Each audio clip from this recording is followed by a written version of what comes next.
All right, welcome everyone to the U.S. role in the Saudi-led war in Yemen. We're so honored to have our speakers, Kathy Kelly and Aisha Jumaan. First, we always do land acknowledgement. So we'll do a little land acknowledgement to acknowledge the land that we are on as colonial descendant.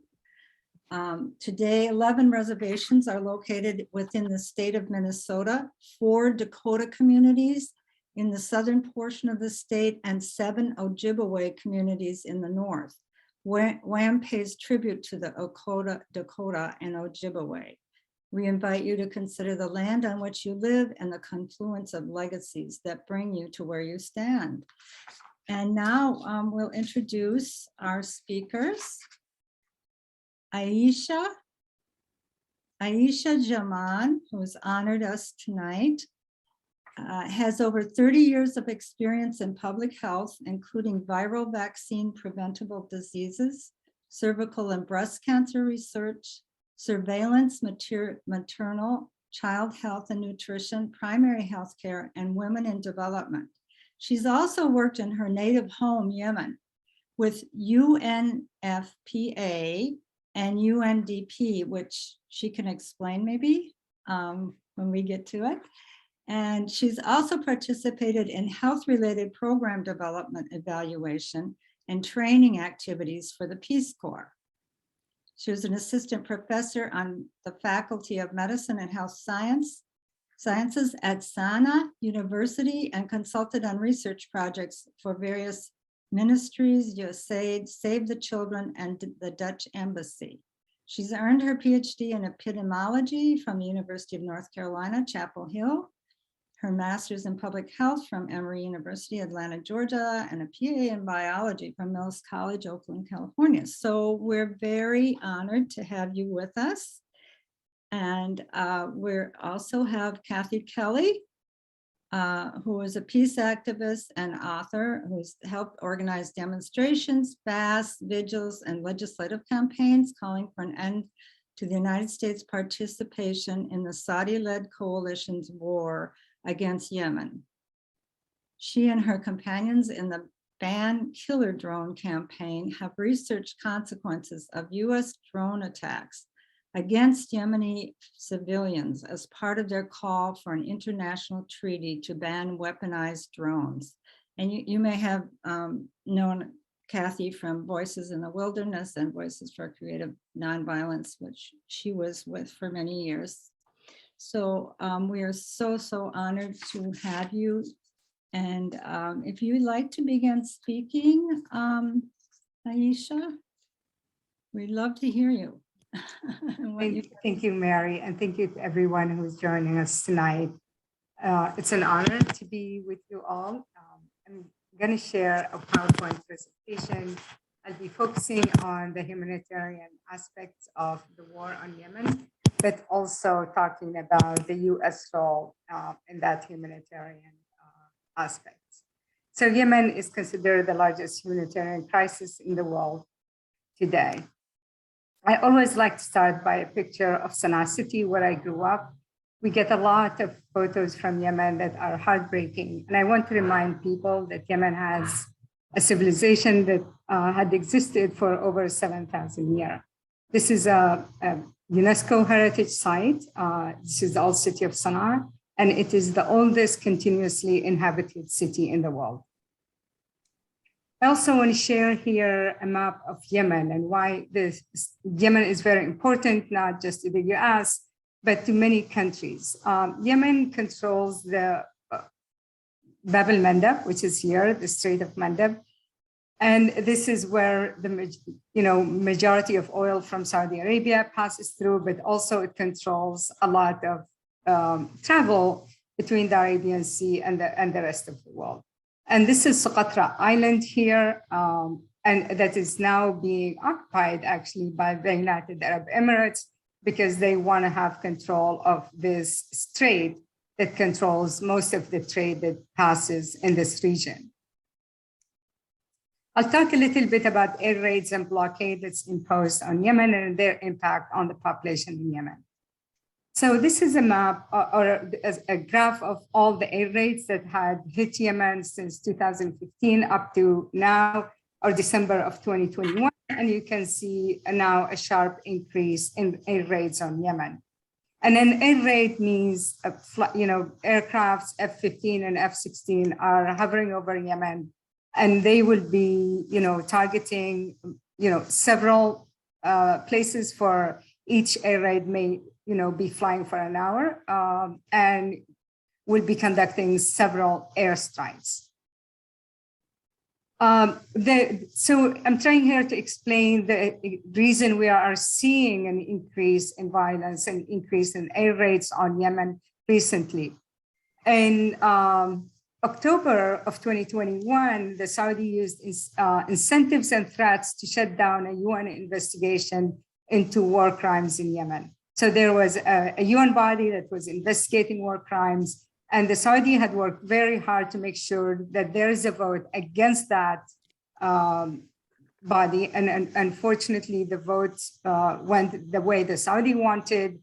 And now we don't have a UN investigation in war crimes in Yemen.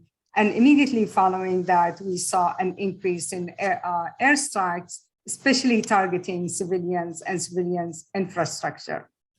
The second reason I think there is an increase in the airstrikes in the Saudi UAE airstrikes on Yemen is that the Biden administration, when they came into power, he promised that he would not be supporting the war in Yemen. Unfortunately, we see that in December of last year, the Saudi gets first major arms deal under Biden with air-to-air missiles that can be used to also enforce the blockade on the country. This is another way to showing an increase in the air raids on Yemen. You'll see here in December, it's almost double as it was in January of the same year. And we see from October when the UN dismantled the war crime body, we saw an immediate increase in the airstrikes.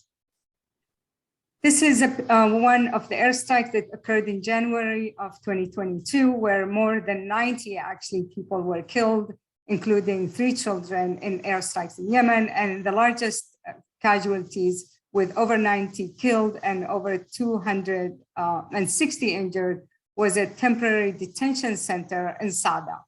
And it was hit not by just one airstrike, but actually by a double tap.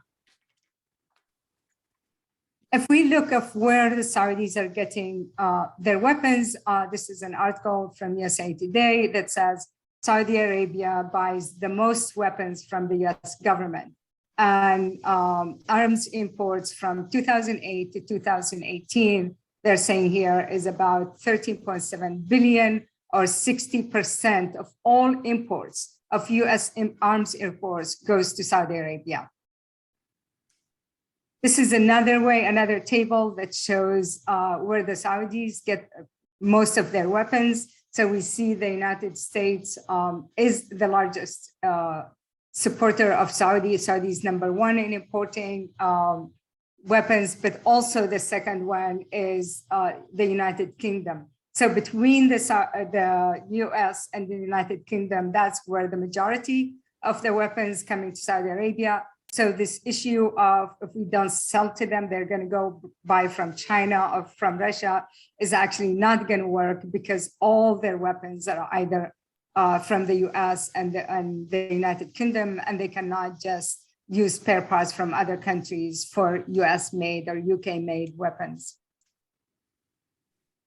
This is just to show you the level of money that was spent, especially after the war on Yemen. Here it says Saudi Arabia seals weapons sale worth nearly 110 billion immediately and 350 billion over 10 years. And this was during the time of President Trump. So that's almost, about $500 billion US dollars of weapons sales to Saudi Arabia. And Saudi Arabia has not gone to war with any country and attacked except Yemen. So we know that the majority, or if not all, the weapons that they have accumulated over the years and continue to buy is being used against the Yemeni people.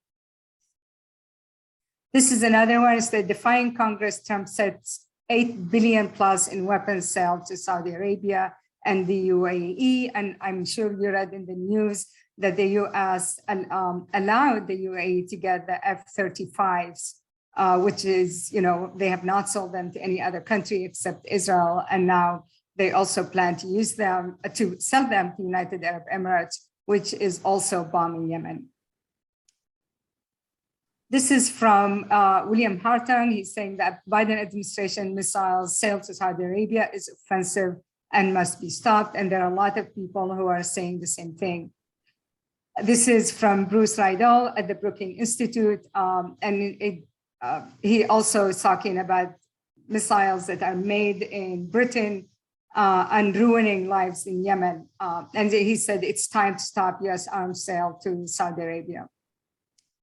So I'll go a little bit on the blockade, and this is from the United Nations Verification Inspection Mechanism for 2021 for food and fuel imports. And you can see the blue is food imports to Yemen, and in the red is fuel imports. And Yemen needs over half a million of food imports, and we see that most of the time it's actually a lot less than what Yemen needs. And then if we look at fuel imports, Yemen needs about half a million, which should be here, the red should be here. And we can see that they are receiving very little of any fuel getting into the country and impacting everything in Yemen.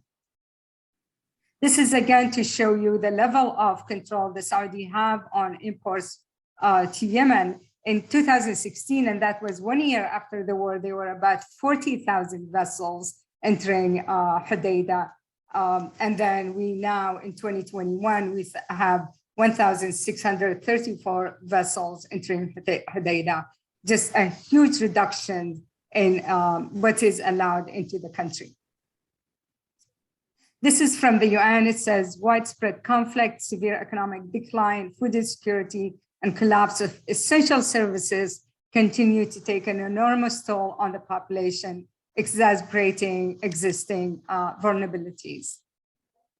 This is again to show the impact of the war, where the war is said to have killed at least 377,000 people in Yemen, and 70% of these are children, and 60% of those deaths have nothing to do with the fighting itself, but rather is caused by indirect causes such as lack of safe water, and famine and preventable diseases, actually.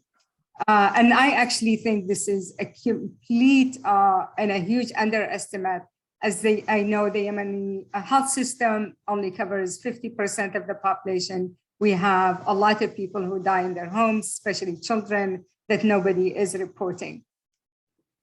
So if we look at the impact on the population, we know that at least, this is from UN reports, 24 million are in need of some humanitarian assistance. Yemen has a population of 30 million. Half of those, about 14.4 million, are in acute need.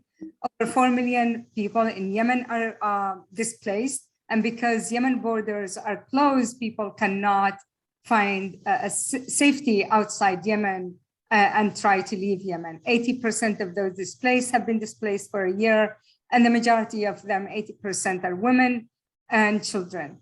About 16 million people in Yemen are food insecure and at risk of famine today. 15 million people, including half of those are children, don't have access to safe water, sanitation, or hygiene.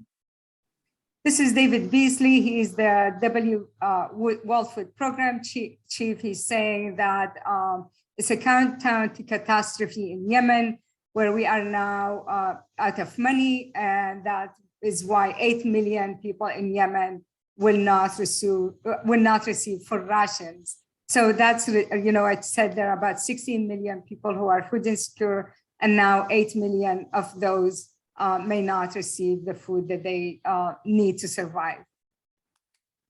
This is another article on the same topic. 8 million Yemeni could lose aid next month as war rages. So if we look at the impact of the war on children, since 2015, 10,000 Yemeni children have been killed or maimed by the violence.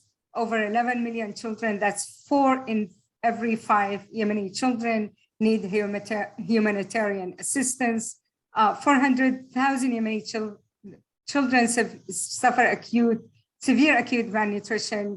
These kids normally survive for about 2 to 12 weeks. And I'm about sure that many of them have died by now.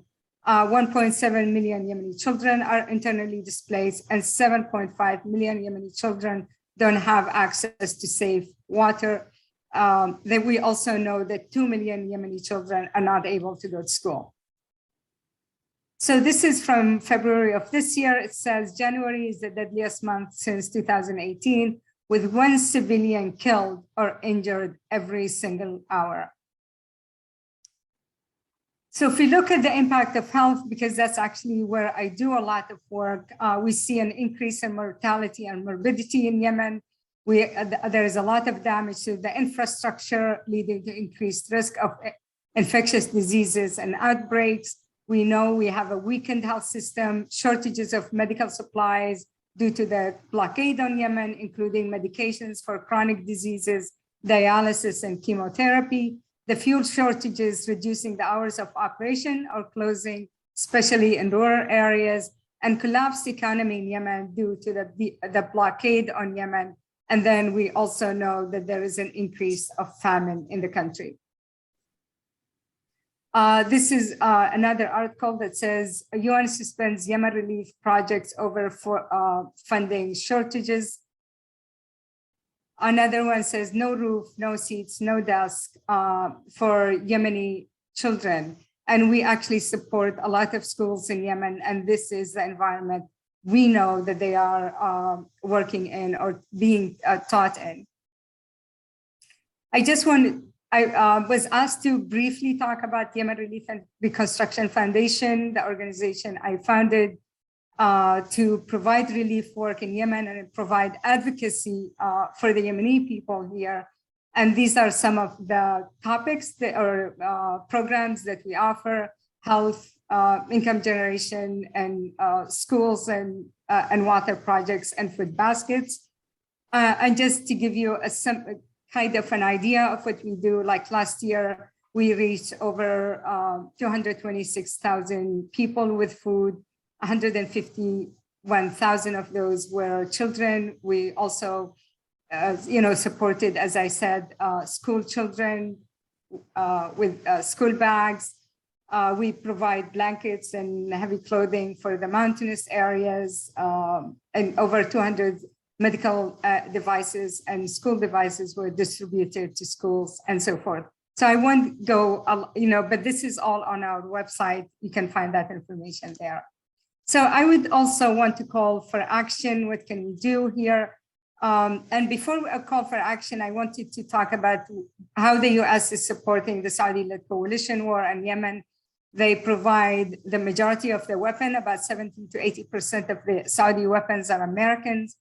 They do training for soldiers and pilots, repair and maintenance of military arsenal, including aircrafts. They provide targeting assistance, logistical support, intelligence sharing. They used to do that, but Biden announced that they ended that. A naval blockade, which is, supporting the air, land, and sea blockade on Yemen. And they also used to do mid-air refueling, and Trump ended that on 11/2018 because the NDAA, which is the National Defense Authorization Act, was passed, forbidding that from happening. So what do you want to do? This says House Democrats seek to halt remaining US support to Saudi air war in Yemen. And a Democratic congressman urges Biden to sanction Mohammed bin Salman and calls for US and UK to halt arms sales to Saudi Arabia. And then this is from Representatives Jayapal and DeFazio, why we intend to pass a new war power resolution. A war power resolution was passed during the Trump administration. Unfortunately, he vetoed that. So we're trying to go and do that again now, hoping that Biden does not veto it. So these are some, material that you can find on the Friends Committee on War Power Resolution Activist Guide. And that's all I have for now. Thank you very much for listening. And again, I'm happy to answer questions after Kathy speaks. Right, Kathy.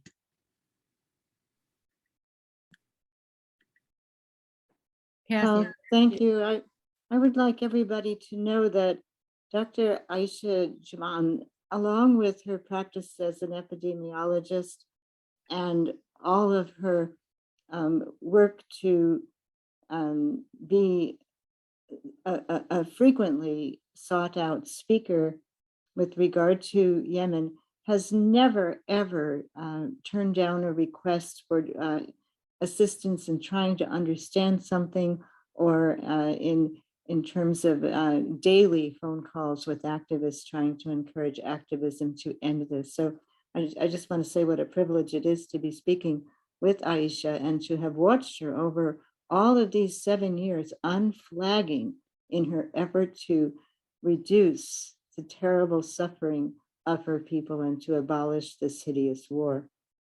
You know, when I was a kid, we used to play red light, green light. And it was a game where whoever was the light would have their back turned to the rest of the kids. And that meant green light, and people could kind of tiptoe forward. But if the person turned around and said red light, then you had to freeze. And if that person saw you moving, then you had to go back. And I think it's really important to look at the relationship between the United States and Yemen with this idea of green lighting in mind, because the United States has green lighted so many of the abuses and the cruelties that have displaced people, orphaned children, destroyed the entire infrastructure of wide areas, bludgeoned and pummeled areas with aerial bombardment, and we haven't seen very many red lights. And I'd also like to think about that green lighting in relation to what is so compromised in terms of the United States' ability to say to another country, well, that's not right, because it's exactly what the United States does and sends out as an example.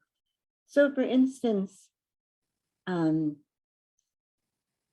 October of 2021, Aisha had mentioned that the Human Rights Council at the United Nations had decided to not renew the mandate for the group of eminent experts who were so greatly needed to at least assure that there was some world body that was going to pay attention to the kinds of abuses that were happening.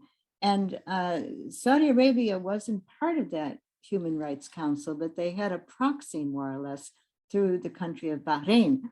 And they were able to lobby and get all kinds of countries on board to say, oh yeah, we ought to cancel the mandate. We shouldn't have that group that's kind of looking to see what sorts of human rights abuses might be happening. But then when you look at the numbers of countries that, along with the United States, are making enormous profits from selling the weapons to Saudi Arabia and the 8 countries that are part of what they call the Kingdom of Saudi Arabia-led coalition, then you're looking at countries that the United States also sells a lot of weapons to, and likewise the United Kingdom and France. You're looking at the United Arab Emirates and Kuwait and Egypt. And these are some of the strongest countries in this coalition that has never stopped bludgeoning and punishing innocent people in Yemen.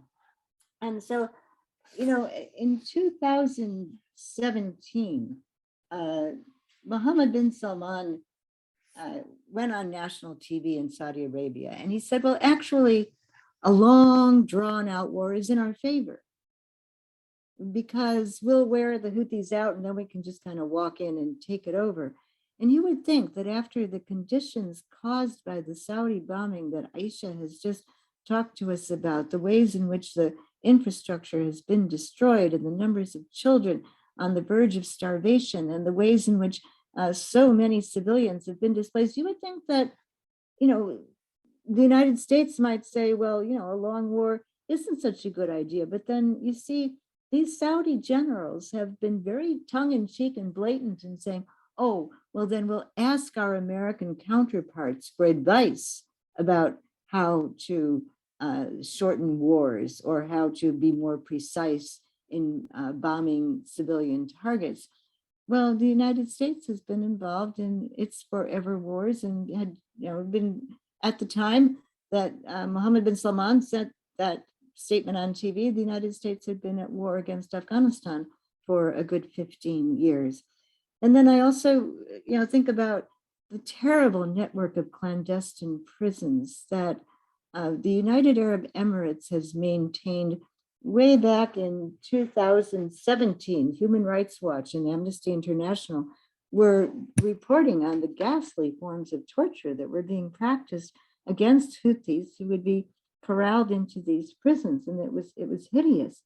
Well, the United States, apparently officials in Yemen from the United States knew about these prisons, had been inside of these prisons.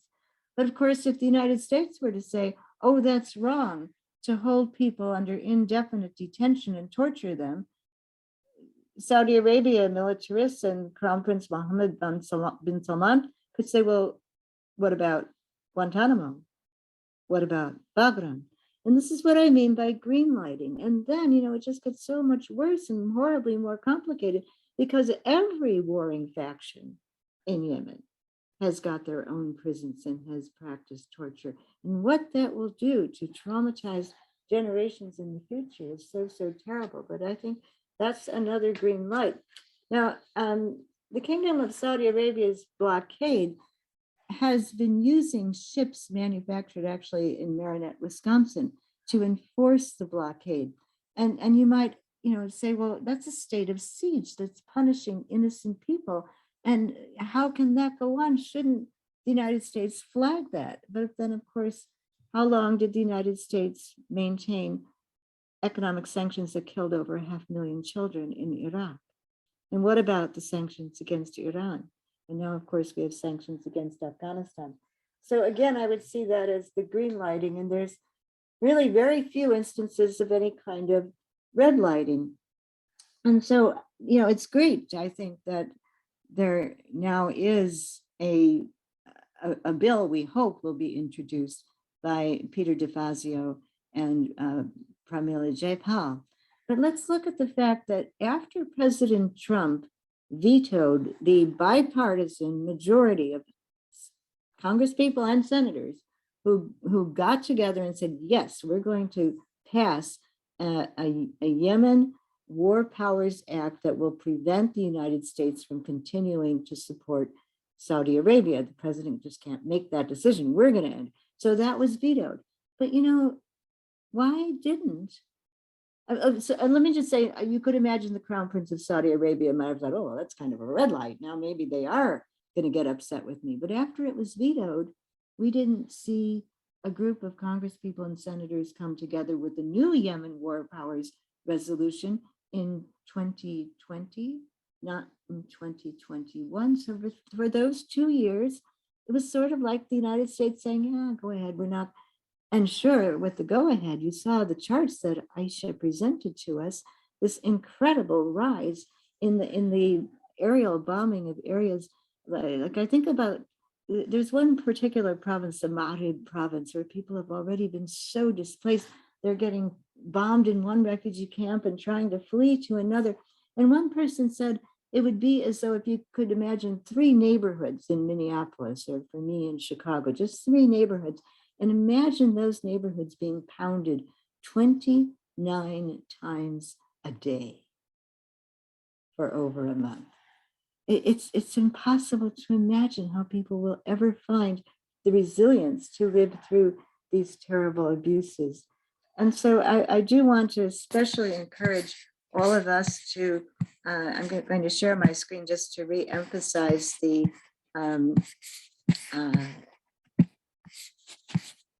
website, and I'll put that in the chat as well, for FCNL, which will help you write a letter that will go directly to your elected representatives.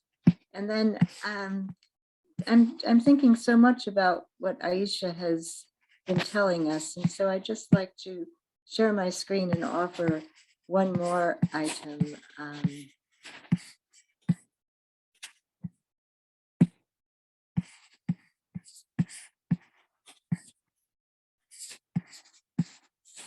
Oh, you know what? I can't find it. I'm so sorry. But what it is a quote from Bertolt Brecht. And he said, "When evil doing comes like falling rain, nobody says stop." And I think the evil doing has come down like falling rain on innocent people in Yemen. And it's our responsibility, even though we're now facing wars in Ukraine and the chaos in Afghanistan, it's our responsibility to recognize the ways in which the United States has so tremendously contributed to green lighting the war against Yemen. And we must cry out, stop. So thank you for listening to these thoughts, and I hope we can have a session of questions and answers. And I also want to thank WAMM for sending some questions in advance, which I hope we can pay attention to as well. Thank you. Thank you, Kathy and Aisha. And Lucia is going to make an announcement before we have some questions. Then we'll have questions from the chat, and we have some other questions. Thank you so much, Aisha and Kathy. This is heartbreaking, and I know that there are many questions about why this has been going on for 7 years. So I'm Lucia Smith, and I am, active with WAMM and have been for a number of years. WAMM, as you may know, as an organization has been active for 40 years.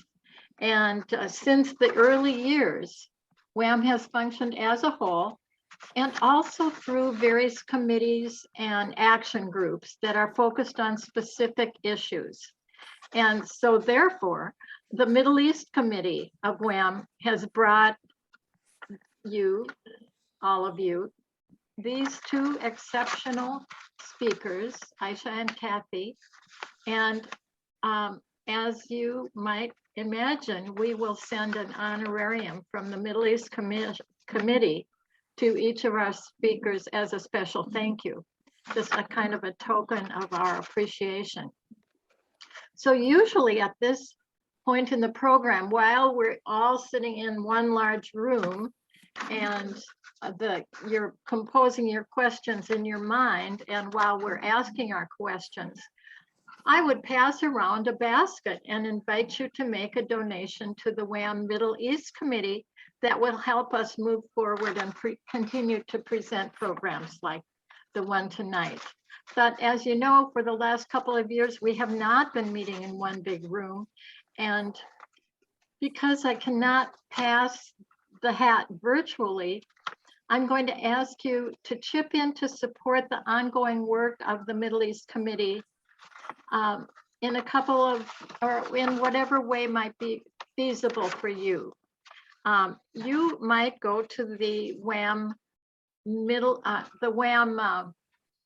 website, womenagainstmilitarymadness.org, and find the key that you would press to make a donation, and then be sure that you make a note that it's not your membership renewal or whatever, but it's specifically for the Middle East Committee, because the committees of WAMM generate their own funds, and we are not funded by the general income of the organization. Or if you get the WAMM newsletter, you might look at this month on page 10. There's this, well, you see it? Do you see it? Yes.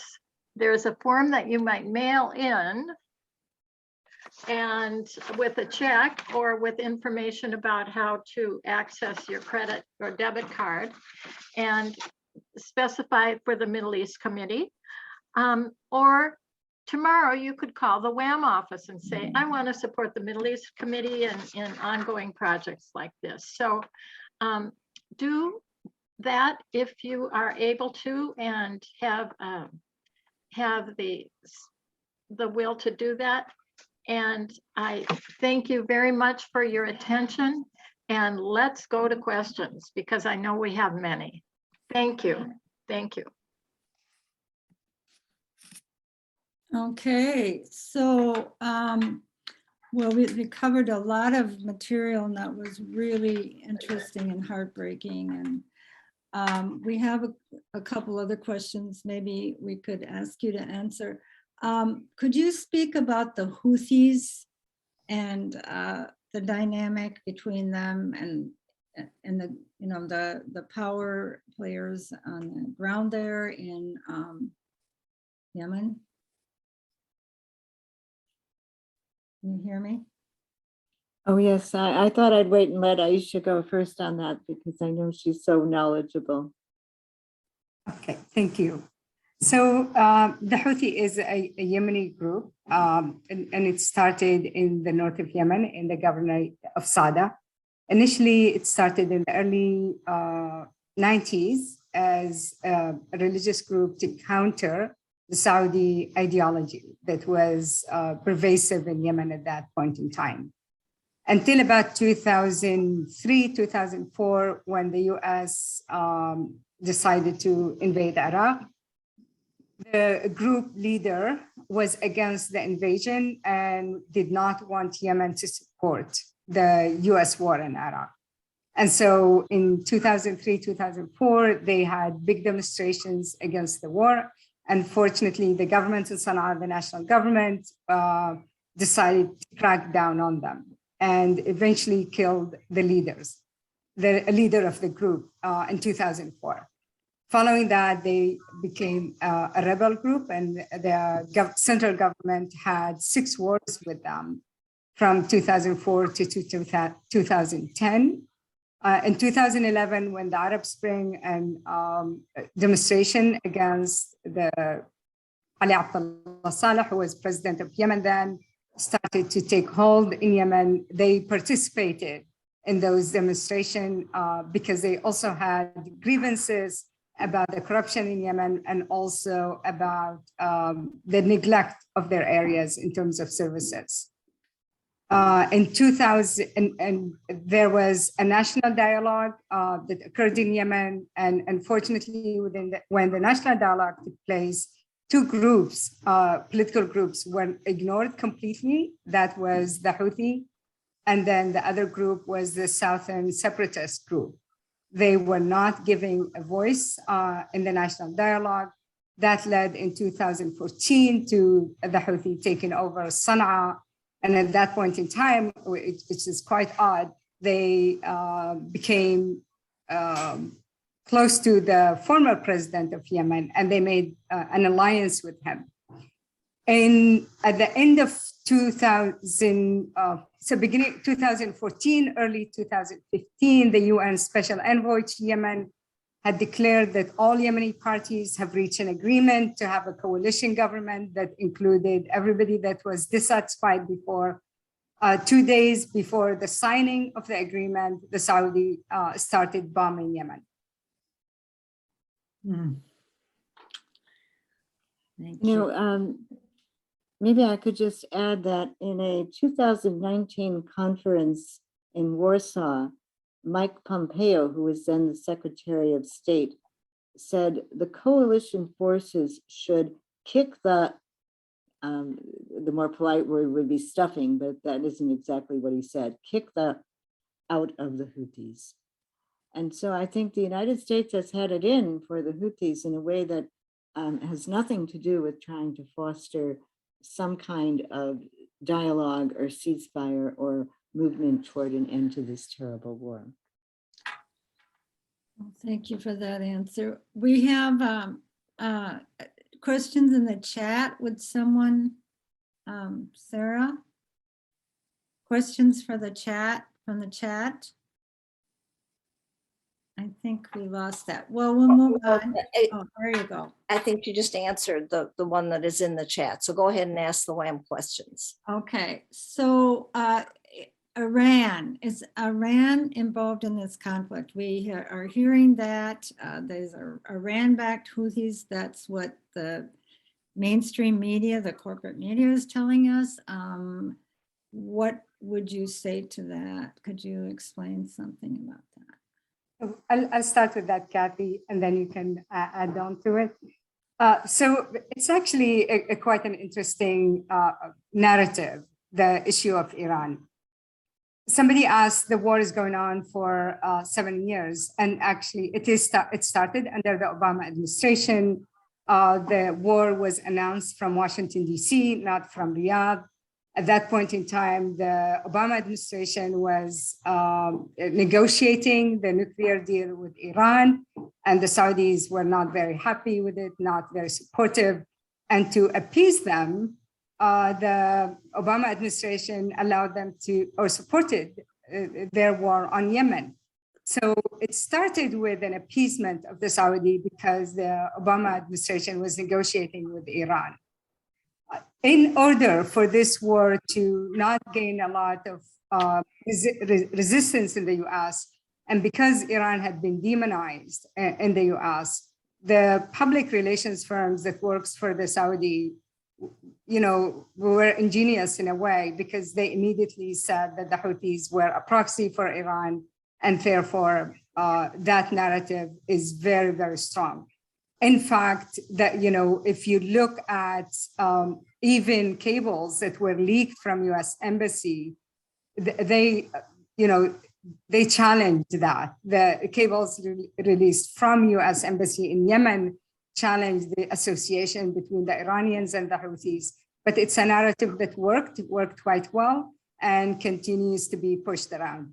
Yes, the Houthis actually over time developed a stronger relationship with Iran than they did at the beginning of the war. But they are definitely not proxies for them, and they are quite independent, and they have taken a lot of steps that Iran would recommend against. And this is all published by O'Malley, who is now negotiating the Iran deal again, Rab O'Malley, and he's written 2 articles at least on the topic. Thank you, Aisha. Let's see, what other questions we have here. So Iran, could you explain something about, well, this relates to what you were just talking about, the US put the Houthis on the terrorist list. I think they've put them on, taken them off and put them on. Okay, so basically, this is quite an interesting development. When the Trump administration was in office, he had a very close relationship with the Saudis, and Mohammed bin Salman asked him to include the Houthi as a foreign terrorist organization. And in 2018, Trump actually resisted the call to do that, and he refused to do it. And then just before he left office, he, with Pompeo's pushing for it, did put them on the FTO, which is a foreign terrorist organization list, but not on his time. He made it to be effective in January 2020 when Biden was going to be president. So if Trump had the decency to not do this under his watch, I will have a very hard time thinking that President Biden would do that. Unfortunately, when President Biden recently was asked after the Houthis attacked the UAE retaliation for thousands of airstrikes on Yemen, when he was asked if they would be consider listing the Houthis as an FTO, and that was based on a request from the United Arab Emirates, he said the administration is considering it. And then we understand from publication that came later on that actually Brett McGurk, who is the lead on the Middle East for national security, was pushing for that. because McGurk personally said that the Emiratis were his friends. So he was pushing on behalf of the Emiratis, not considering the impact on the Yemeni people. And I would like to share a few slides on that because I think this is such a huge thing I think it's important for people to understand the magnitude of what the administration was willing to do in order to please the Emiratis. So, okay, my slides for some reason are not moving. I'll go on, okay.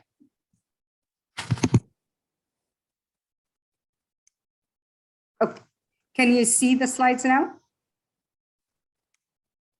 Hello? We can't see them yet. Can you see them? No.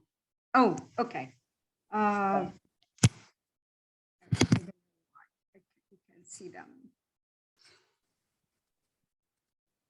Can you? Yeah. Okay, here it is. I'll go back and try to share them because this is very important for all of us to actually call the administration about. So if there is a Houthi designation, the impact on a humanitarian is going to be, we're going to have reduced funding for a humanitarian response in Yemen, halting of all the international aid agencies, including our work, freezing financial services to Yemen. Banks will refuse to transfer funds to Yemen, even if you want to send funds to your own family. Shipping companies and insurance companies would refuse to deliver goods to Yemen. Prices may increase to up to 400%, and then will push the majority of population into a full-fledged famine in Yemen. This is also what many people are saying. When the UN heard that that was happening, UN pressured Biden against adding Yemeni Houthis rebels to the terrorist blacklist. There is also NGO warns President Biden of dire consequences of a potential FTO designation to Ansarullah. And finally, this is from Mark Lowcock. He says, the US designation of the Houthi as a foreign terrorist organization could be the final straw that tips Yemen into not just a small famine, but a truly huge one. So this is something that I was just stunned that this administration was even considering. Fortunately, because of the pushback against this, they decided not to make a decision on it and push the decision back for, they said, 3 more weeks. So this is where we all need to call the White House and insist that, they've already made a lot of damage and induced so much pain and suffering on the Yemeni people. If they do go with the designation, that would be genocide. And then I think we have to keep on asserting that when you ask the question, who are the terrorists? The people that are manufacturing and selling these weapons all around the world, and we ourselves are using these weapons all around the world. This terrifies other people. It displaces them. It starves people. It creates an impossibility for economies to function. And so for the United States to keep on justifying being an aggressive war maker, declaring wars of choice again and again and again, because we're afraid of the terrorists, is, I think, a cruel and a very sinister thing to do. And it's also a big problem that the United Nations has not yet been able to place that question more squarely in front of the constituent nations. What constitutes terrorism in our time today? Oh, thank you. I see a question from Douglas Olson on AQIP, and I'd like to address that because I think that's also a very important point that he makes here, that the Houthi are, have been very successful in defeating AQIP, Al-Qaeda in Yemen. They've fought fiercely against, I know the village I was born in was controlled by AQIP, and they came and freed the village from them. So there is a lot, they've been actually working with the US on fighting AQIP before the Saudi-led war on Yemen. So yes, by helping the Saudis, unfortunately, and fighting the Houthis, they are strengthening the AQAP. We also know, and CNN and other organizations have published on it, that the Saudi-led coalition is actually having some members of AQAP and terrorist organizations fighting alongside them, fighting against the Houthis. And, Aisha, could you comment on whether it's possible that the Saudis would have an economic motive to continue this war in terms of their relationship to the fisheries of Yemen and the strategic ports like the Bab al-Mandab and even mineral wealth? I mean, is it possible that not only is this not a proxy war being fought with Iran, but that Yemen could be a resource-rich country, and the Saudis might think, well, why don't we just take it? You bring a very important point, Kathy. So there are border governorates in Yemen that border Saudi Arabia that are extremely rich in oil. And I will mention, for example, Marib is one of them, and Jawf is another one of them. So the Saudis over the years have not allowed Yemeni to drill for oil in Al Jawf. And based on a lot of reports, they actually, when they drill in their sides, they also drill vertically so they can go into the Yemeni side and tap into the Yemeni oil in that area. The other thing, like you said, so there are a lot of resources they're interested in. They're also interested in Al-Mahra, and there are forces in Al-Mahra, although Ansarullah and the Houthis have never been in Al-Mahra because they want to have a pipeline that goes through the Arab Sea and avoid the Strait of Hormuz that's under the Iranian control. They also have a lot of interest in a lot of the Yemeni islands. However, the Emiratis were the first to actually take a lot of the Yemeni ports. So the UAE has already taken 3 of the Yemeni islands. So Qatar is one, Maymun is one, and a third one. And based on a lot of reports, they already built military bases in these islands. The Emiratis also control the major ports in Yemen. And this is, based on, again, reports that the US and the Emiratis are controlling a lot of the important ports in Yemen in order to make it difficult for the Chinese to have their Silk Road established in that area, because Yemen is going to be extremely crucial for the Chinese Silk Road. And China has only one port in that area, and that is in Djibouti. But all the ports, whether it's the Shabwa port, whether it's the Mukalla port, whether all of these ports, or the Aden port for that matter, they're all under the UAE. And the UAE, according to reports, is working with the USA to ensure that these ports are not part of the Chinese Silk Road.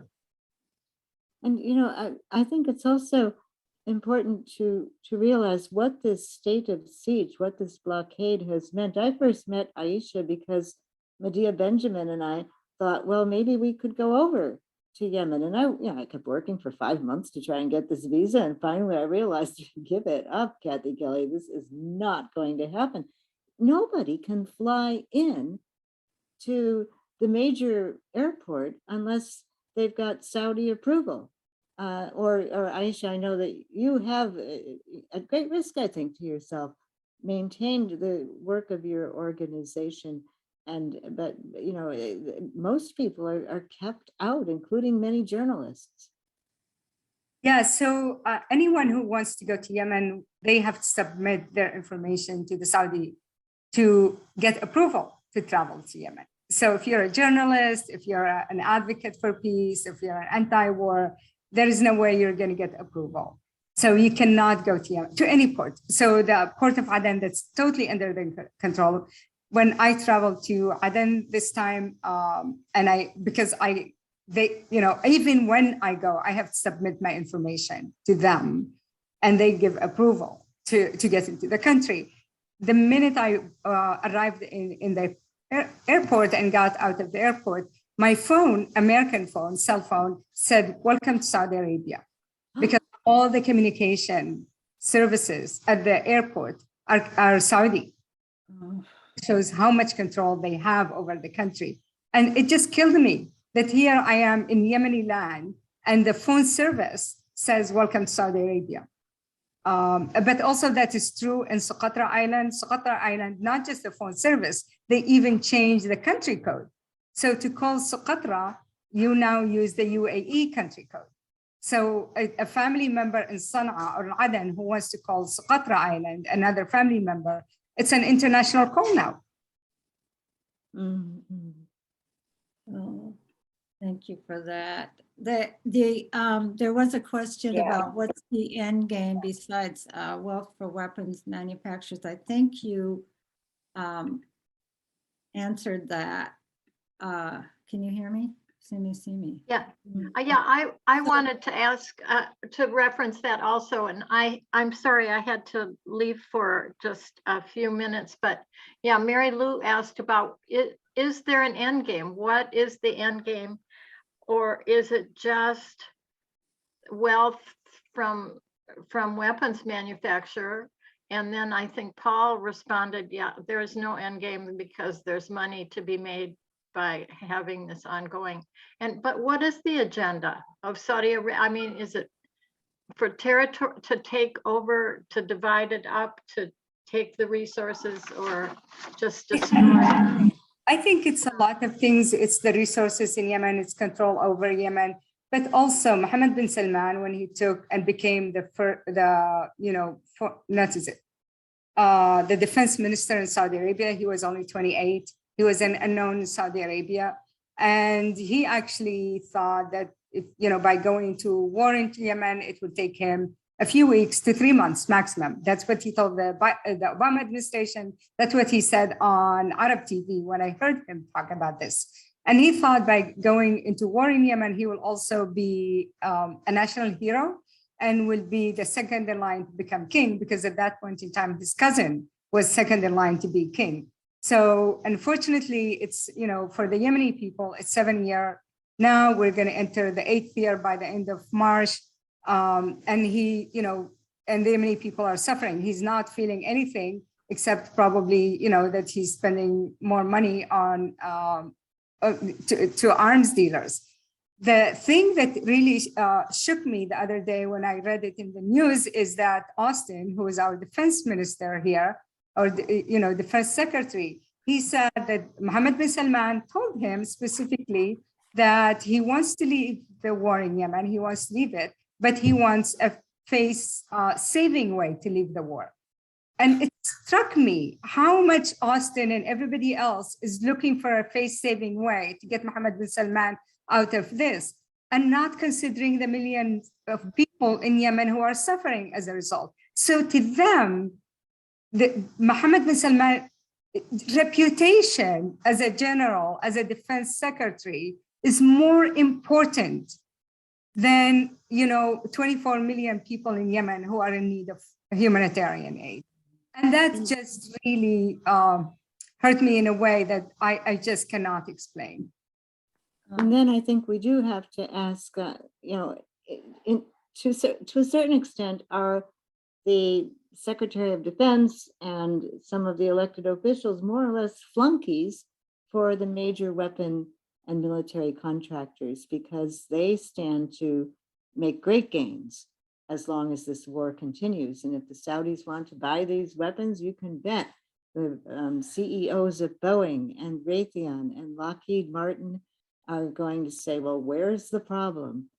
And so to make people care about the children who suffer tortuous deaths when they die from starvation is, I think, extremely difficult. And that's, again, part of our job, to keep Yemen in the news. And now with so many other wars being threatened and wars raging, it's possible that people will say, oh yeah, we heard about that before, but then that famine didn't happen. But I think we have to try to keep ourselves open to the very real suffering that's happening every single day on the part of innocent people who mean us no harm, but who are harmed by our policies, and keep pushing. And when I think of somebody to be an inspiration for that kind of unflagging willingness to keep going, I think of Dr. Aisha Jumaan. Thank you so much.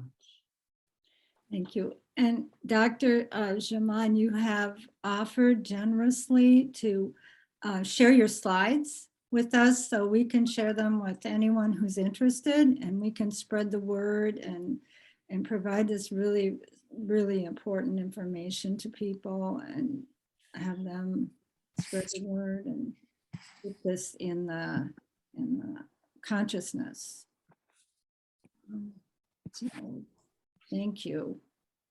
Can you also share your page, your organizational page, which has information about donating too? I know it's in the chat, but Aisha. Yes, sure. Yeah, definitely. I will share that in my slides as well. And thank you very much for your offer, and thank you very much for inviting me today. It's people like you that make me continue to work, because I know you're the voices for the millions in Yemen who are rendered voiceless, unfortunately.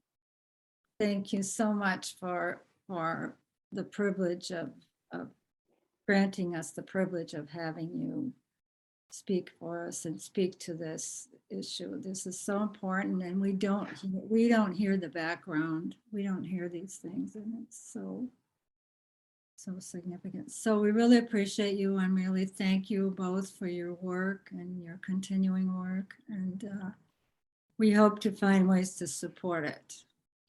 I was just going to ask one question. Besides trying to get the War Powers Act done again, and two questions about that. How's Ilhan Omar on this, and Betty McCollum? We can imagine how our senators are, and are there other efforts going on to stop this war that we should know about in this country? Yeah, so we're trying to build a strong coalition of people to support the War Power Resolution, because now that we have a democratic president, a lot of people who supported it the first time are now having second thoughts. So Ilhan Omar has not yet said that she will sponsor it. And we only know of DeFazio and Jayapal, who have said that they will co-sponsor. We're trying to get the big names like Pelosi, Chef in California, Adam Smith. These are the chair of the different committees that will make a difference. And Adam Smith in Washington State as well, whom I'm also in constant contact with his office. Unfortunately, for people like us, we don't have lobbyists working on our behalf, while they have, according to Adam Smith, is that every single senator and every single representative in the US government has a devoted lobbyist from the Saudi side. And a devoted lobbyist, every single one of our congressional representatives. And we saw how the push from the United Arab Emirates to the Biden administration for the FTO designation was picked up rather fast. So these people have deep pockets, have people working for them. But I keep reminding all our representatives and congressional people that we vote for them, that we are the one who put them in office, not these dictators. So the War Power Resolution is where we're putting a lot of our efforts on. There we go. There's the slide with your organization, so people know about. And you put up new information on the website, updates, so people can find out more.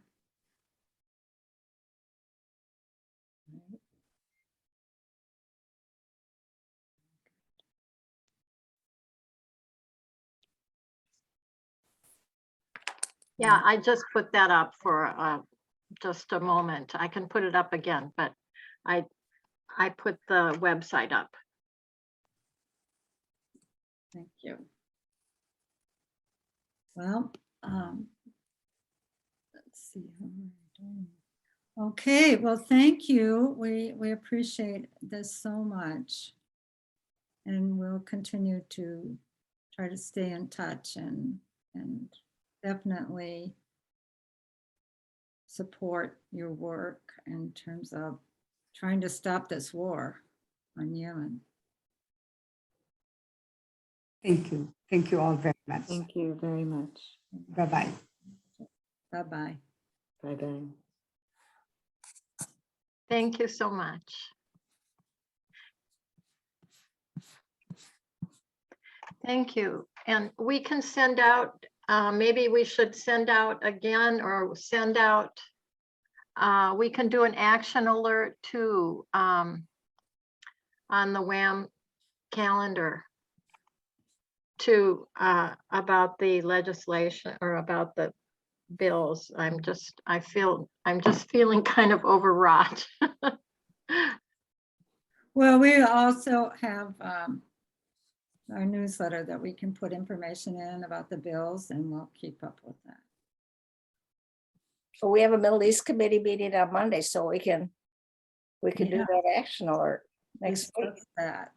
Yeah. Right. And Get on Ilhan, get on Ilhan.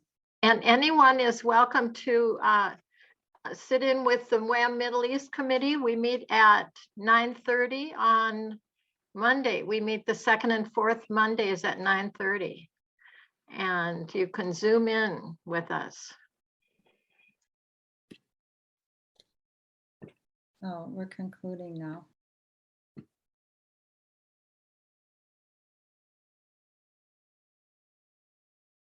At least, is anybody still on? I don't know. Just Lucia. What? I'm here. There are still 11 people. Do you want to thank everybody and close the program, Mary?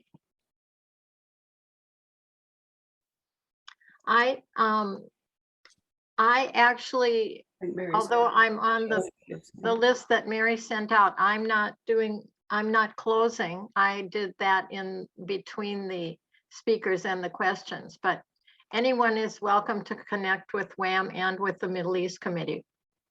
Thank you, everyone, for attending and hearing this important information. We'll continue to follow it at WAMM.